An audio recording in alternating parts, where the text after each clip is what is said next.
네, 발표 시작하겠습니다.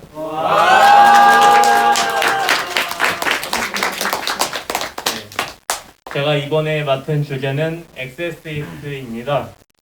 간단하게 오늘 다룰 주제에 대해 설명드리자면 XSS 공격이란 무엇이 있는지 간단하게 알아보고 공격에 대한 시연을 한번 해보고 공격을 방지하기 위한 기법이 무엇이 있는지에 대해서 알아보도록 하겠습니다.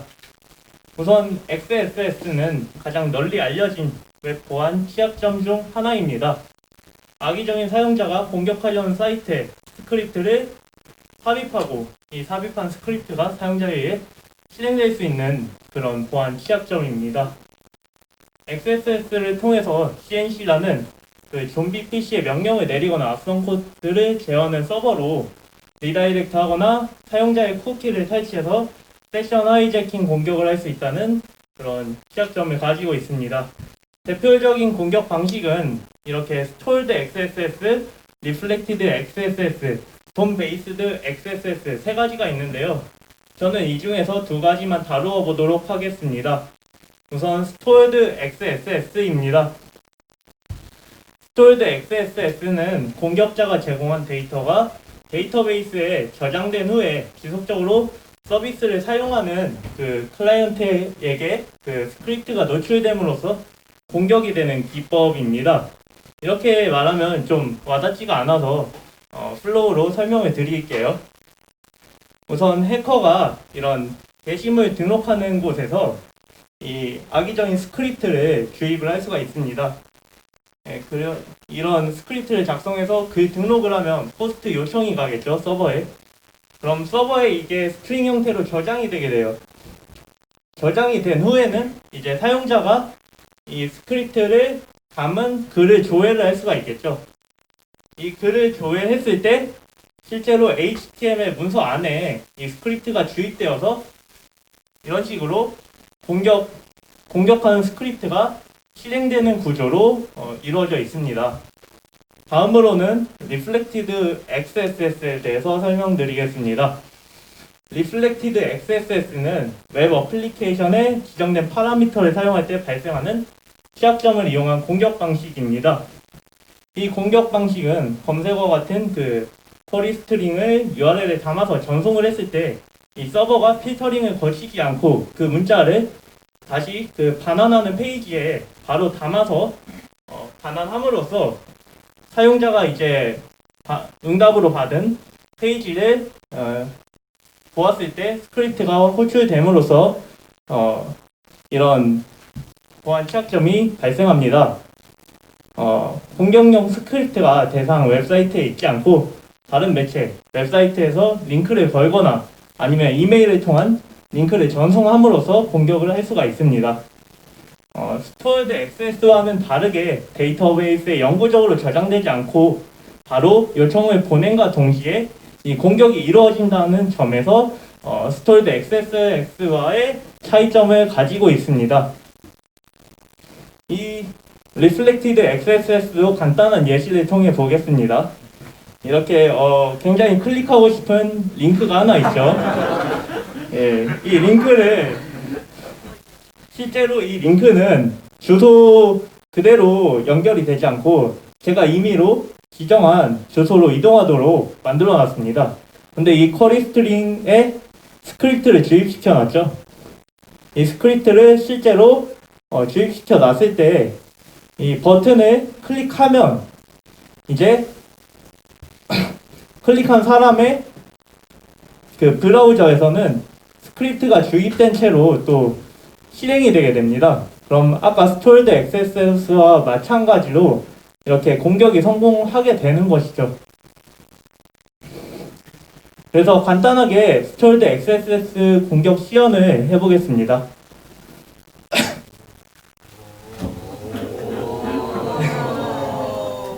우선 시나리오는 아까와 마찬가지로 해커가 악의적인 스크립트를 포함한 글을 등록하고 이제 그 스크립트가 그 목록을 조회했을 때 실행되는 방식을 보여드리겠습니다.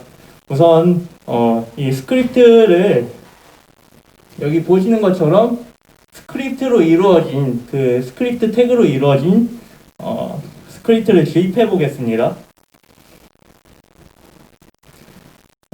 기존의 문서가 이런 식으로 게시판을 간단하게 구현해 놨고 이제 그 등록을 하면 요청이 가겠죠. 서버에 가서 실행을 했는데 안 되죠.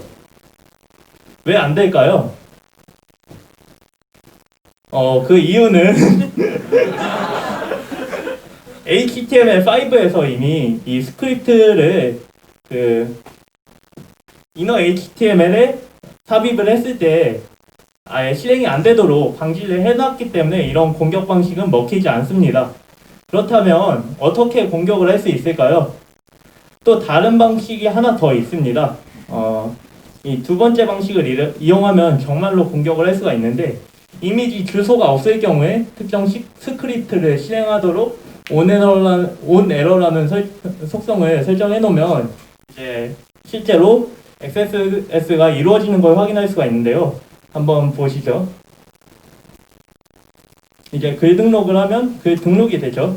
그런데 이 글을 조회해 보면 이제 스크립트가 주입돼서 브라우저에서 호출이 되는 것을 확인할 수가 있습니다. 근데 이건 단순한 언어창이잖아요. 이번엔 좀 더 심화된 공격을 해볼게요. 이번에는 패치문을 호출해가지고 서버에 직접 내가 어떤 버튼을 누르지 않았는데도 게시물이 하나 더 등록이 되는 그런 예제를 보여드리겠습니다. 여기서도 제이슨 그 형태로 쿠키를 전송하는 예제를 보여드리겠습니다. 네, 일단 여기서 아까와 마찬가지로 컨텐츠를 입력하고 그 등록을 하면 그 등록에 성공을 하죠. 글을 다시 조회했을 때 아까 나왔던 스크립트가 실행이 되고 그 다음에 이런 식으로 새로 등록한 스크립트가 또 주입이 되게 됩니다. 근데 글이 새로 업데이트가 안 됐죠. 다시 한번 새로 고침을 해보면 제가 글 등록을 새로 하지 않았는데도 불구하고 이렇게 제가 의도하지 않은 글이 등록됨을 확인할 수 있습니다. 이와 같은 방식을 활용하면 뭐 회원 타이틀도 저희가 요청을 보낼 수가 있고 아니면 다른 사이트에 이 쿠키를 전송을 해서 아예 세션 하이제킹을 하는 그런 공격을 시도해 볼 수도 있겠죠. 시연은 일단 이쯤에서 마치고 이런 공격 방식을 어떻게 방지할 수 있을까 그거에 대해서도 한번 알아보겠습니다. 예, 우선 맨 첫 번째 가장 쉽게 할 수 있는 방식은 클라이언트에서 할 수 있는 방식인데요. 이너 HTML에 사용자가 입력한 데이터를 그냥 넣어버리면 문제가 발생하기 때문에 이너 HTML을 사용하지 않고 이제 텍스트 컨텐츠나 이너 텍스트를 이용해서 사용자 데이터를 출력하는 겁니다. 이렇게 하면은 이제 그런 태그 문자가 있더라도 스크립트가 실행이 되지 않겠죠. 그리고 제가 궁금해서 그럼 실제로 이 HTML이 입력 가능한 사이트에선 어떻게 처리할까 한번 시도를 해봤습니다. N사의 블로그 서비스에 일단 이 아까 수행했던 그 스크립트를 주입을 해보니 이런 식으로 문자열이 치환이 돼서 아예 서버단에서 처리를 해주는 것을 확인할 수가 있었습니다. 예. 그리고 이전에 이런 태그를 허용해서 발생했던 사고가 있었는데요.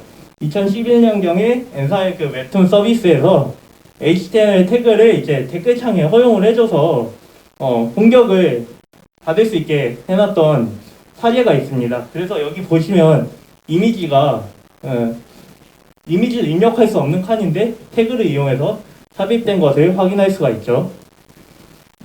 그리고 두 번째 방어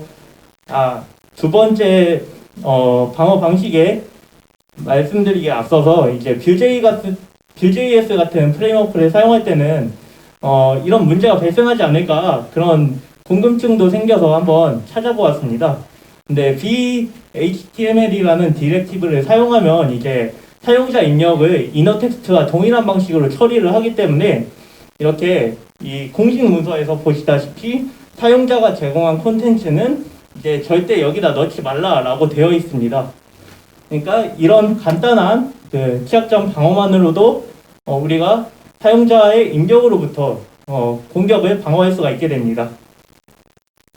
다음으로는 쿠키의 HTTP only 옵션을 활성화하는 방식이 있습니다. 이 HTTP only 옵션을 활성화하면 스크립트를 통해서 도큐먼트에 있는 쿠키를 접근할 수 없게 돼요.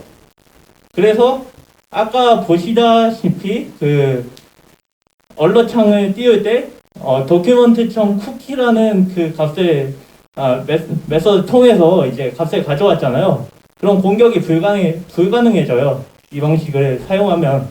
근데 이건 쿠키를 사용했을 때의 방법이고 로컬 스토리지를 사용하면 이제 막을 방법이 없어요. 그래서 토큰 같은 값을 이제 로컬 스토리지에 저장을 하면 이제 공격으로부터 굉장히 취약한 구조가 되겠죠.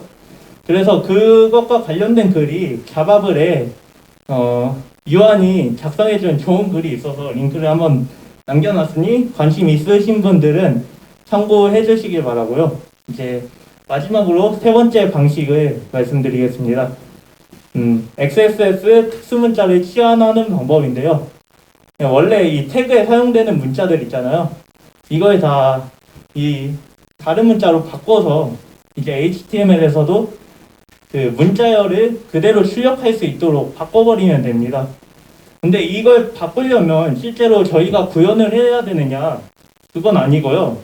실제로는 이런 루시 XSS 서블립 필터라는 그런 오픈소스 라이브러리를 사용하면 저희가 쉽게 필터로 적용을 할 수가 있게 됩니다. 근데 리퀘스트 바디로 전달되는 제이슨 요청에 대해서는 여전히 방어가 안 돼요. 그래서 그거에 대한 해결법은 또 조졸드님이 블로그에 잘 작성해 둔 것이 있으니 그걸 참고하시면 좋을 것 같습니다. 예, 이상으로 발표를 마치겠습니다.